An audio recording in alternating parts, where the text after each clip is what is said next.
Kusoo dhawaada wararka caalamka oo degdega naga soo gaaray magaalada Muqdisho ayaa waxa ay sheegayaan inuu qarax aad u weyn ka dhacay agagaarka Hotel Nasa Hablood.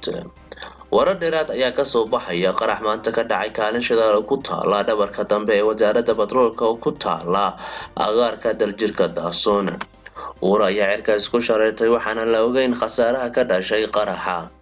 Qarax ayaa ka dhex dhacay kaalin shidaal oo ku taala agagaarka Hotel Nasa Hablood waxaana la sheegayaa in qaraxu uu ahaa gaari la dhex dhigay kaalinta shidaalka gudaheeda. Ilaa 3 ruux ayaa ku waxyeeloobay qaraxaasi iyagoo ka ag dhawaa goobta qaraxa ka dhacay oo ku taala daljirka Daasoon ee magaalada Muqdisho.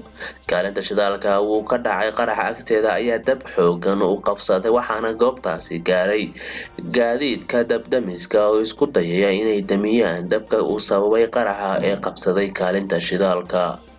Ciidamada ammaanka ayaa gabi ahaanba xiray agagaarka uu qaraxu ka dhacay waxaana goobtaasi weli kusii qulqulaya gaadiidka gurmadka degdega ah oo goobta ka qaadaya dadka ku dhintay iyo kuwa ku dhaawacmay qaraxaasi. Wixii warar ku soo kordha qaraxaasi waxaad ka dhageysan doontaa Mukhtaar Production Channel. Inta ku soo dhawaada warar kale oo ku saabsan dunida iyo caalamka.